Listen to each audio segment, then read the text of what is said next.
Hampton Court, on the edge of London. Once the pleasure palace of Henry VIII, today it attracts almost 1 million tourists a year.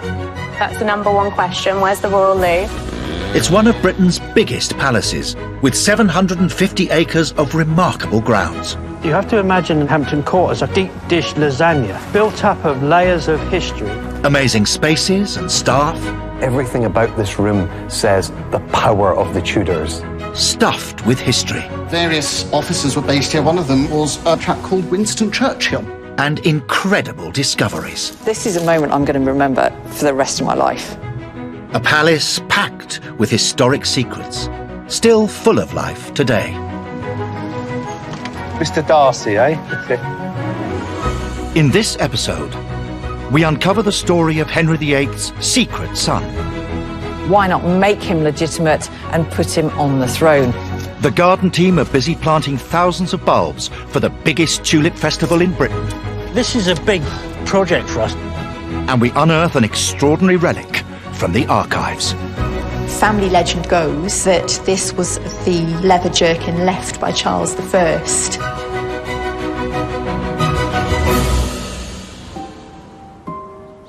It's autumn at Hampton Court, and team leader Kitty Casely is unlocking the 500-year-old palace ready for visitors.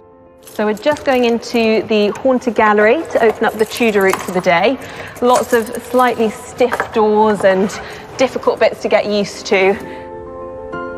Just turning on all the various hidden switches to get picture lights on. Opening up the palace, it's never quite as simple as you'd expect. Despite having worked here for over 7 years, I still, on a regular basis, find myself tripped up by forgetting a light switches down the corridor and not where you'd expect it to be.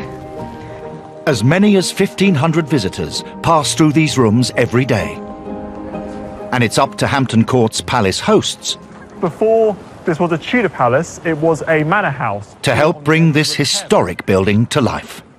As Henry VIII's favourite party venue with over 200 years of royal residence, there's always a story to be told. Henry VIII crept up on Anna Cleese in disguise and surprised her. She screamed so loudly that this, of course, bruised Henry VIII's ego, and the marriage was doomed. You would have had James I watching Shakespeare here, as Elizabeth had before him. It's not just the palace that's on display. Visitors can also explore Hampton Court's 60 acres of famous formal gardens, home to the world's oldest puzzle maze and 3 national plant collections.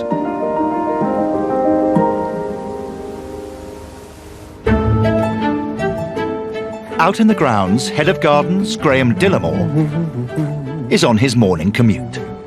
So I've been walking this walk now for over 35 years, and it never ceases to amaze me to see Hampton Court looming up in front of me. Under the ground here, there are lots of different layers of history, and people often ask if this garden is from Charles I or Henry VIII, and I always answer them the same way by saying, well, you have to imagine Hampton Court as a kind of a deep dish lasagna. It's kind of built up of layers of history that are all stacked upon each other. Over the centuries, several royal residents have left their mark on the palace's grounds. Henry VIII had a vast orchard and deer park. Charles II created the Long Water. But perhaps the biggest botanical enthusiast was Queen Mary II, who brought to the palace one of the greatest tulip collections in the world. Inspired by Mary's legacy, Graham and his team are now preparing for a massive celebration of tulips, which will bloom here next spring. Our Tulip Festival is in its infancy. We're only in the 2nd year now, and we're still learning a little bit about what works in certain areas. It's so lovely to show the tulips, how they've developed over history and through time, but also display the really wide and rich range of colours that they all have. Because I think often people see them in petrol stations and you just see the normal standard cut flower tulips. And I think people are going to be overwhelmed by it all. The Tulip Festival is a challenging undertaking. It's set to be the biggest in the UK, with an ambitious 120,000 flowers on show. So Hampton Court has got a really, really nice mixed pink, purple and white. They're all set across here. Yeah. Graham and his colleague Ben Pilgrim are doing a stock check on the tulip bulbs. That's great. Well, that's a new blend for us this year. Yeah, nice. People like that. This year, they're hoping to wow the crowds with 60 different varieties of tulips. That's a lot of bulbs and a lot of names to keep track of. I like the Madonnas and the Ronaldos. You know, if it's called Ronaldo, it's going to be good. The bulb store is the culmination of a whole year of planning. So we order them in June from a catalogue. We're just trying to blend the colours and heights and the times of flowering. And then it's not until October that they all arrive. So you've kind of forgotten. You've forgotten what they look like. So you have to remind yourself in the catalogue, what does Angelique look like? It's yellow. Yeah, he knows them. But nothing can be taken for granted. An especially wet winter or an overly dry spring could ruin months of preparation. Some bulbs can be a little bit unreliable. They might come on different heights and things. So we'll have to wait and see what this year brings. The 810 acres at Hampton Court require constant upkeep. Tourists get to explore the beautiful array of formal gardens surrounding the palace. Gorgeous morning. It is. But tucked away in the paddocks, on the border of the River Thames, a special retreat has been installed for some rather smaller visiting guests. We're going to go and look at the San Martin bank today. We're just going to go and see if there's any maintenance we can do to try and improve the colony for next year. In 2014, Park and Estate Manager Nicholas Mallory Garbett and his team helped build a nesting site for a local colony of sand martins. It's already been a huge success, and Nicholas and his colleagues Dennis Mantle and Jeff Hill want to encourage the birds to return this year. So do we need to clear all of this? Yeah, I think so. Sand martins spend the winter in Africa. Then these little birds travel up to an astonishing 3,500 miles to nest in sandy cliffs across the UK during summer. They've been making this journey for at least 1,600 years and would have been a familiar sight to Henry VIII as he rode out along the river. But the colony has recently come under threat due to nearby maintenance work on the Thames. The sand martins feed mainly over water, so if they're going to attract them back, Nick and his team need to remove the vegetation that's collected around the pond over the winter. I haven't put these on for a while, so hopefully there's no leaks in there. And it's mucky work, so Nick climbs into something a little more practical. Yeah, you've got a bit of a strange look to them, though. It's like a big nappy, isn't it? And a little less fashionable, to start clearing the pond. Yeah, maybe if I pull it this side, we can Push it out fork it out on the bank, yeah. Maybe we can pull it out with a bucket after. Yeah. Yeah, it's full of life. There's lots of pond snails in here. Pretty smelly, though. Once Nick and Jeff have got rid of as much as they can by hand, it's time to bring in the big guns to finish the job. Dennis needs to get close to the edge of the pond to clear what's left. But not too close. Don't need to go any further than that. Just another 6 inches. Yeah, go on. 6 inches. Careful there, Dennis. Yeah, that's it. I won't go in any more.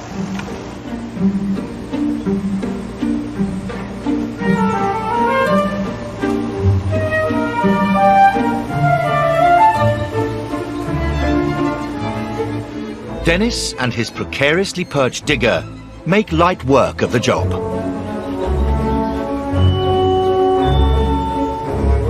And the last of the vegetation is finally cleared. Ready for the next round of summer guests. So we're hopeful, now that we've done this work, next year we'll be able to see an increase in the amount of sand martins that are used in the bank. That would keep us happy, yeah. Coming up, Tracy discovers Henry VIII's secret son. I think he's trying to impress his father, the king, with this letter. Henry IX goes missing. He ate his food, obviously came in overnight, but he's missing at the moment. And the head gardener attempts to grow a flower last seen at Hampton Court centuries ago. The reward to get a plant flower as it did 300-400 years ago is something special.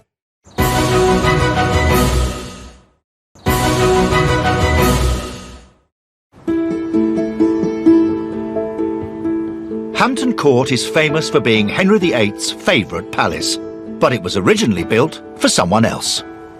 He wasn't actually a member of the Tudors himself, but he was very pivotal to the creation of the very building we're standing in right now. And his name was Thomas Wolsey. Cardinal Wolsey was Henry VIII's chief advisor and the owner of Hampton Court. Known as the Other King, Wolsey carried out Henry's foreign affairs, managed his wars, and organised the famous Field of the Cloth of Gold, a lavish meeting to improve relations between Henry and the King of France. But another key responsibility was looking after one of Henry's most important secrets, his hidden son. In 1519, Bessie Blount, one of Catherine of Aragon's ladies-in-waiting, had an affair with Henry VIII and gave birth to a baby boy. He was named Henry Fitzroy, which means son of a king. The trouble was, though Henry was desperate for a son, Fitzroy was illegitimate. Historic Royal Palace's chief curator Tracy Borman is keen to discover more about this mysterious royal child. Her investigation leads to a panelled suite far away from the tourist trail at Hampton Court, known as the Wolsey Rooms. You can imagine the whispered conversations, the intrigue that was going on right here in these rooms. You can almost feel the history coming out of the walls. It was here that Cardinal Wolsey secretly managed the life of the young Henry Fitzroy. There was quite a lot of discretion employed by his father, the king, who entrusted his care, his upbringing and education to Cardinal Wolsey. But Henry VIII soon began acting like a doting parent, requesting regular updates on his son's progress. Henry was particularly concerned that his son couldn't speak Latin very well, and that may have been because Fitzroy was missing a couple of teeth. It was reported that Fitzroy is something inclined to lisp, but with the changing of his teeth, that fault may be amended. Over the years, the father-son relationship appears to have blossomed, and in 1525, when Fitzroy was just 6, Henry's illegitimate son was brought into the public eye. The king lavished him with titles, including the dukedoms of Somerset and Richmond, a move that instantly made him the highest-ranking noble in England. Tracy's come to the National Archives in Kew to look for evidence of just how close father and son were. These are the state papers of Henry VIII, so they're all the most important documents relating to the king. So I think it's rather touching that amongst these, there's a letter from his son. And here it is. I'm so excited to see this. I've never seen it before. The 7-year-old Fitzroy is writing a thank you letter to Henry VIII. I have received your most honourable and goodly New Year's gift, and give unto your said grace most loyal thanks for the same. The letter shows how much Fitzroy cared for his father. I think this bit's particularly lovely. Fitzroy writes that this letter is penned with mine own hand for a poor token. He's actually managed to write this letter, and in a very good hand as well. This is not a boy who is a natural scholar at all. But also, I think what comes across quite strongly is he's trying to impress his father, the king, with this letter.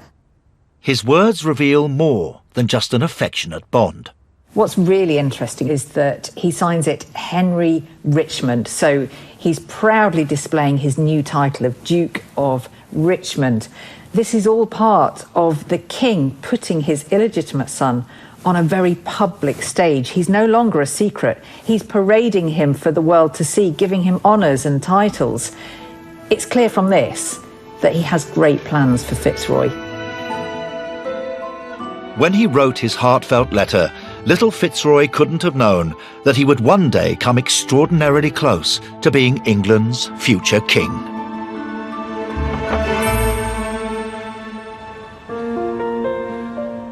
Hampton Court is a time capsule of British history and priceless collections.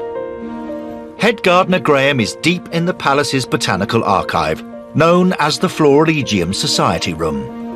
He's in search of historic records that might give him a clue about the tulips Queen Mary II planted here. How wonderful.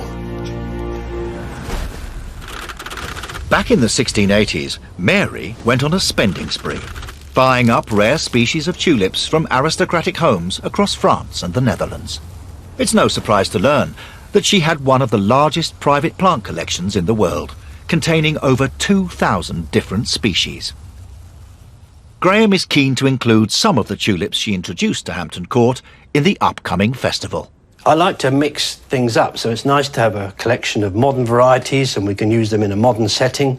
And they're always guaranteed to flower, they're great vibrant colours. But one of the interesting things about our festival is we use these very old historic varieties. They're quite expensive and they need careful handling. But the reward to get a plant flower as it did 300-400 years ago is something special. Graham's hoping to find records of some of the heritage bulbs he's bought to see how they'll flower. Here's what I'm looking for. Tulip acuminata, the Turkish tulip. Hopefully, this is what we'll see next spring after we planted the bulbs this autumn. Wonderful fringed and flaming flowers, quite delicate.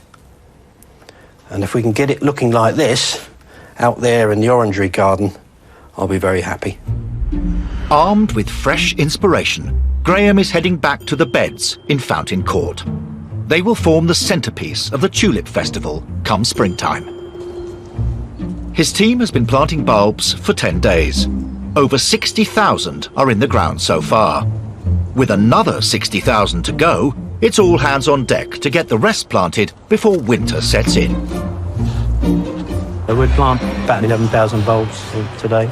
We usually plant big beds like this with a team of about 4 or 5. It just makes it go a little bit quicker and it's less back-breaking on everyone if we can get it done quick. Steve's an old hand at this. It's very back-breaking, yes. You need to, stand up and stretch a little bit now and again. You know, at the end of the day, hot bath. Until the 1700s, tulips were so highly prized they would never be planted en masse. An exotic novelty reserved for royal gardens, each bulb would be individually placed like a jewel in a crown. Nowadays, it's about quantity as well as quality. So this blend that we've got here is a lilac, mauve and white blend. It's funny, isn't it, when you do tulips now in October, you have to have quite a big imagination of what the colour's going to be like in April. It seems a long way off. Henry! Come on in, Henry. Whilst Graham ploughs on with the planting, his colleague, Martin Einchcombe, is on a rather different mission altogether.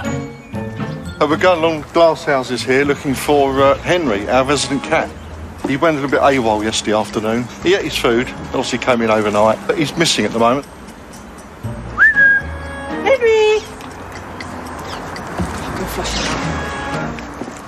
Henry's been the palace cat for over 7 years. You couldn't want to live in a better place than here for a cat. Have all this estate to wander around. With an access all areas pass, there are plenty of places to hide. Henry, come on then. Want some breakfast? Henry, come on. Come on in. He's one of a long line of cats, all called Henry, to take up residence on this royal estate. This particular Henry is known as Henry IX. But back in the 1500s, there nearly was a real Henry IX here at Hampton Court. He was the secret son of Henry VIII and was called Henry Fitzroy. As Fitzroy grew up, his father lavished more and more attention on him. He was given his own household, 245 staff, and around £4 million a year in today's money. Chief Curator Tracy Borman takes up his story. Fitzroy was really a chip off the old block. He was sporty, he was very musical, very charismatic. Fitzroy often deputised for the king, his father, at the great occasions of court, and even on one occasion, meeting the King of France himself, an indication of just how high in Henry's favour he was. By this time, Henry VIII had 2 daughters. His first marriage had produced Mary, but in Henry's eyes his divorce from her mother, Catherine of Aragon, rendered her illegitimate too. Henry's second marriage to Anne Boleyn had resulted in Elizabeth, but as a woman she wasn't seen as a good option to inherit the throne either. The king was now behaving as if his son Fitzroy might actually be his chosen heir. Well, we know that Henry VIII was considering it because we have the reports of ambassadors in his court, and one of them writes that Henry had certainly intended to make Fitzroy his successor. Another ambassador agreed, observing that the king's determination was that the succession should go to his illegitimate son. The idea of putting an illegitimate son on the throne was deeply unconventional. But stranger things had happened during the king's reign. Well, Henry had already proven that he was a man who just made his own rules. He'd overturned the religious establishment, broken from Rome, so that he could marry Anne Boleyn. So why shouldn't he just do the same again? He had a son, why not make him legitimate and put him on the throne? Maybe he could just pull it off. But a twist of fate was to snatch the dream away from Fitzroy and his father. At the beginning of July 1536, there were reports that Fitzroy was seriously ill. He was said to be in a state of rapid consumption, which meant tuberculosis. He hadn't been seen in public for a month, and by the end of July, he was dead, aged just 17. Henry VIII must have been devastated. He'd adored Fitzroy, and for him, there was nothing worse than losing a son. This was a huge blow for the king, and he now once again faced the prospect of having no male heir.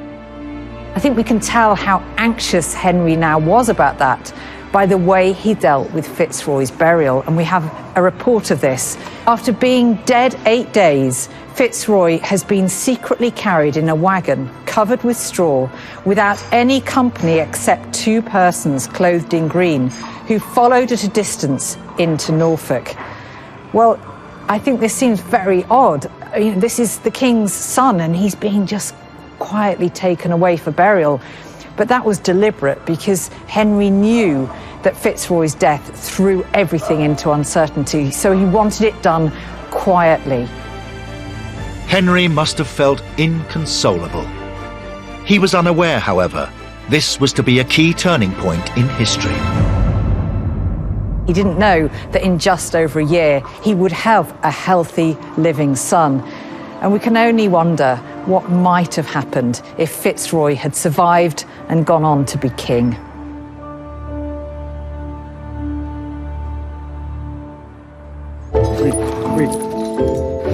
Coming up, Nobby doesn't want to play ball. Nobby! The thing of it is, he can be a bit grumpy sometimes. And a captive king risks his life to flee from Hampton Court. They despised the king, and they would take great delight in attacking him should they find him escaping.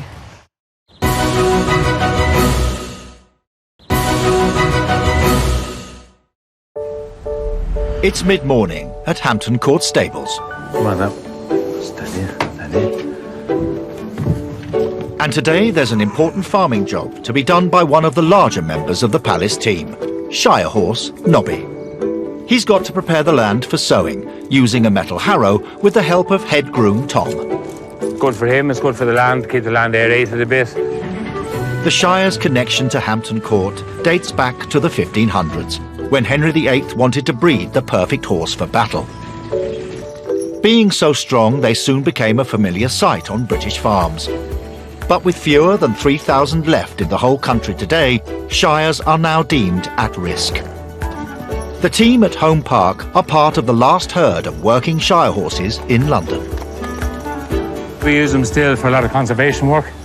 We do, of course, carriage rides in the palace gardens. People love the shire horse, of course. They have a lovely nature. Nobby's one of the more experienced shires here. We stand. We. And is normally a gentle giant. Come here. Get that. But today, he doesn't seem to want to play ball. It's hard work manoeuvring a stubborn shire that weighs almost a ton. Hold on, Tom. I want to hook the tree. Okay, just hung him up again. Yeah. That'll be it. Head coachman Ed McDowell knows all his animals very well. Nobby is a character, you know. The thing of it is, he can be a bit grumpy sometimes, but he's usually good because he's an old boy, he knows the job. I'm not sure why he's playing up. Seems like today just isn't Nobby's day. Easy, easy, breathe, easy. Like us, they have good days and bad days. Some days they get out of bed the wrong side, same as we do. Good boy. After a rocky start, Nobby eventually consents to pulling the harrow. He's a good lad, yeah. Usually. The stables are located in Home Park, which occupies part of Hampton Court's 750 acres of parkland. It's home to ancient trees, rare plants, and herds of fallow and red deer. 500 years ago, deer hunting in the grounds was a favourite pastime for kings and queens, like Henry VIII and Elizabeth I. The antlers were kept as trophies and proudly displayed at the palace. Eventually, King William III gave them a special space of their own, known as the Horn Room.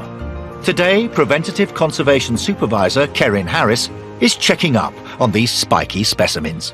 We look at these antlers about once every 1 to 2 years, and we carry out a condition check, and then we do a surface clean of them because they get quite dusty. Amongst all the trophies, there's a truly whopping pair. These enormous antlers are thousands of years old. Originally belonging to a giant elk, they became a present for Charles II in the 1600s. It was found in a bog in Ireland, and because of their age and because of their size, these elk antlers are possibly one of the oldest things on display at Hampton Court.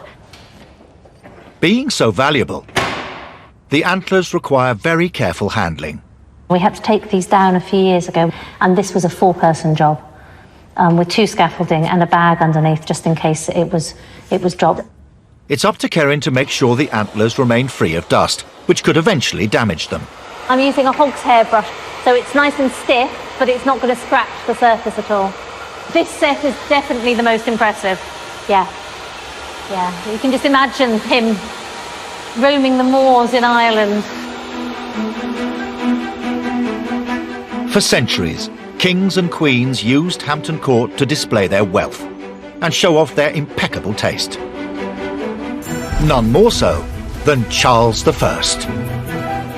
By the mid-1600s, over 100 years after Henry VIII walked these corridors, Hampton Court had become Charles's pleasure palace. He stuffed it to the rafters with priceless objects. He's collecting art, he's spending a fortune on buying up paintings and different pieces from all over the world. But all this culture came with a price tag. Charles's lavish spending was starting to put people's backs up. Charles doesn't know it yet, but he's actually surrounded by enemies, and Parliament are fed up of giving the king money. Parliament have had enough. Relations between Parliament and the king went from bad to worse, eventually descending into outright civil war in 1642. Parliamentarians fought royalists in several bloody battles. But the most pivotal moment came one foggy morning on the 14th of June 1645 at the Battle of Naseby, where Charles's royalist forces were met by Sir Thomas Fairfax and his army of parliamentarians.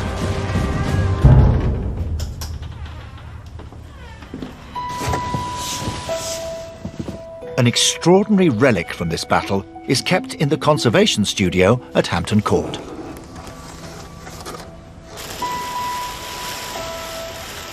So this is made of cow leather, right? Yeah, that's right. Today, Royal Dress Collection Curator Aleri Lynn and Curator Libby Thompson are doing a condition check on this very special garment. So I think sort of a few layers sort of stuck and then stitched together. That's typical for these sorts of jerkins. You can really feel how thick it is. There you go. Okay. And then if you let that hang. Known as a buff jerkin, clothing like this was worn whilst out riding and under armour during the Civil War. But what makes this one so special is who it belonged to.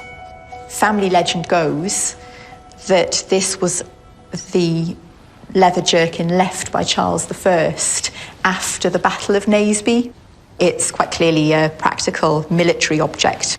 It's really interesting now to see it on the mannequin, because what's very obvious to me is that it's cut in a very fashionable silhouette.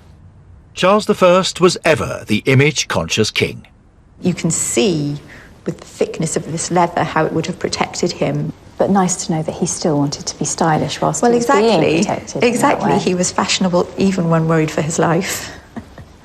The jerkin is one of the most prized items in the Royal Ceremonial Dress Collection, which comprises around 10,000 objects. It is a real privilege to look after objects like this, and I have a complete sense of humour failure when anybody asks me if I've ever tried these things on. The thought of it is just too horrific. But whatever protection it offered, the jerkin couldn't save Charles from defeat. His forces were thrashed at Naseby, and within a year, the king had surrendered. He was brought to Hampton Court and placed under house arrest. His lavish palace had become his prison. Charles's arch-nemesis, Oliver Cromwell, began pressuring the king to sign a peace treaty to end the civil war formally. But the imprisoned king refused. Frustrated, a number of Charles's enemies considered more extreme ways to secure peace. On November the 11th, 1647, Charles was informed of a plot against his life.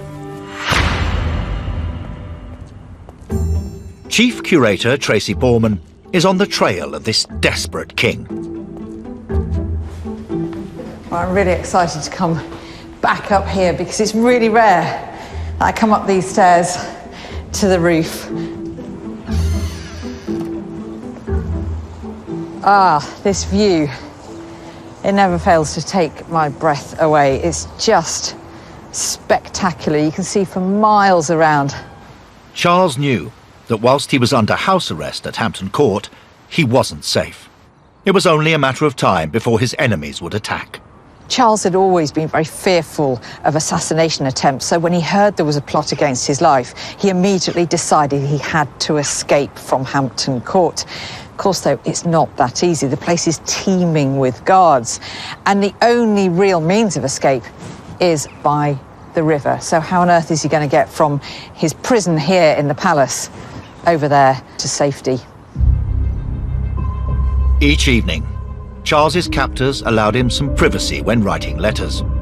And on the evening of November the 11th, 1647, this gave him just the opportunity he needed. Around 6 p.m., along with an accomplice, Charles gathered his belongings and fled into the palace garden. The accounts say he escaped through a private door through into the park. Accounts describe a cloak and dagger scene of Charles dressed in disguise, seemingly taking every possible precaution. But it does all sound a little bit farcical, because rather than a kind of James Bond-style escape, he brings his history books with him. He drops one of them on the way, and so it all descends into the ridiculous, I'm afraid. But it's easy, because of that, to lose sight of just how much danger Charles was in. The palace was teeming with guards, members of Cromwell's army. They despised the king, and they would take great delight in attacking him should they find him escaping. Successfully dodging the guards, Charles gets across the gardens unscathed. But he's not home and dry yet. Charles is within a whisker now of succeeding, of making his escape. All he has to do is get from this side of the river to the opposite bank in Thames Ditton, where there are men waiting to hurry him away on horseback. But this is, in a way, the most dangerous part of the whole escape. He could easily be spotted on the river. But making it safely across the open water wasn't all the king had to worry about. This was an impossible position for Charles, really, because he'd told Cromwell faithfully that he wouldn't escape from Hampton Court. And in breaking that promise, he was making himself untrustworthy. Well, if he lost the trust of the nation, he might as well give up his throne. Despite the risks, Charles boarded his getaway vessel. With a thrust of oars, Charles's escape from Hampton Court was complete.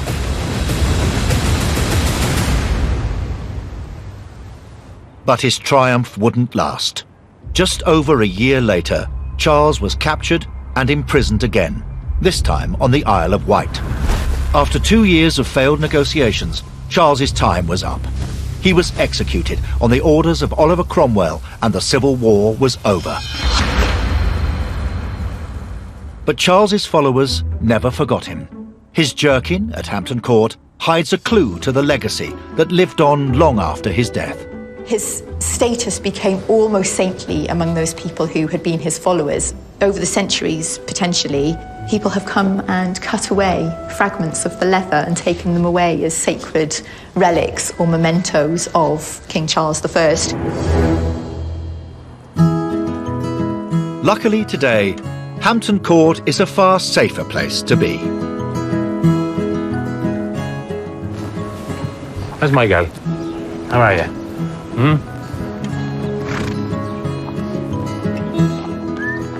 A mile away at the stables, Ed and Tom are busy loading up equipment and horses to take to the west front lawn for a spot of work. Right, go on then, lad. But someone is missing. Shire horse Nobby. We found out, you know, the reason he was playing up was because of his tooth. He had a bad tooth. And he was trying to tell us that, and we found out that, so we had to go and have an operation. Ed has a herd of other shires to choose from. Replacing Nobby isn't a problem. That's Joe's, is it? That's Joe's. What's more of an issue is the noisy construction work just beside the field. That's probably the first time seeing all that kind of commotion in the one spot. Every day you go out with horses, especially in today's world, there's so much traffic and so much things going on. So you never know what to expect. Okay, together, come up, come up. Harrowing is an age-old method of aerating the soil to encourage plant growth. It's still effective today. If you put a tractor out there, it compresses all the soil. And a horse, although they weigh a ton each, they don't actually compress the soil at all. Come on together. Steady, steady, steady. Good lads. I love it, you know, because we very rarely work on this side of the palace. This is the original, this is the Tudor bit here. And of course, Henry VIII had a big connection with shire horses. So somehow I always feel they're much more at home on this side, you know, in keeping, really. Despite some noisy distractions, the shires have finished their work for the day.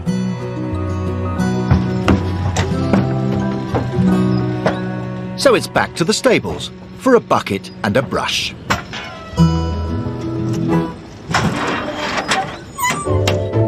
Coming up, will the tulips bloom in time for the festival's grand opening? A lot of hard work has gone into this exhibition. And will Nick's plan to encourage the sand martins back to Hampton Court have worked? You've got the binoculars, haven't you, so we can take a look from over here.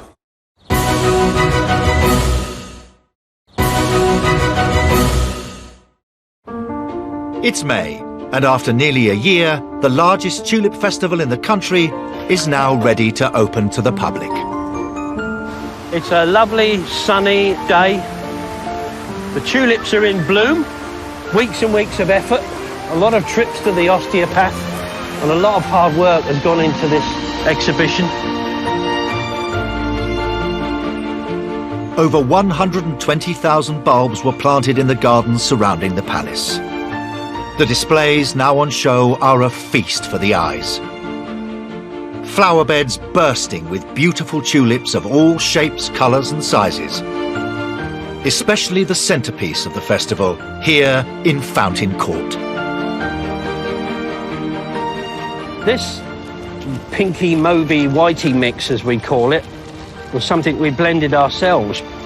And the idea was for us to get a range of different types of tulips coming through the spring. So we're starting off with some single earlies, and then the lily-flowered tulips, which are this strong mauve. So overall, you get this blend of tulips that's going to come up with different heights, and it's worked out perfectly. Nice when a plan comes together. Graham's carrying out one last inspection to check that everything's looking its best, ready to welcome the first visitors. Look at that. Look at that size, that Darwin hybrid there. Look at the size of it. Giant great flower. Wonderful thing. There's one tulip in particular Graham's keen to take a look at, over in the orangery garden. This is brilliant. This is tulip accumulata, as depicted in that Flora Legion painting that we saw. The tulip Queen Mary II brought to Hampton Court is back on display after hundreds of years. It's very exciting for us to see something that in 1 minute is depicted on a piece of paper, and here it is, the real living thing, and they're exactly the same. So it's very rewarding, very pleasing to see this here. The massive task of planting more bulbs than ever before has been a huge success for Graham and his team. Everything's flowered as it should. Some things have come a little bit early, some things are going to be a little bit later. But that's plants for you, you never can tell. But I think standing here on a lovely spring morning, ready for our Tulip Festival to open, I don't think I'd rather be in any other place. Visitors can now finally get to enjoy the beautiful blooms on display.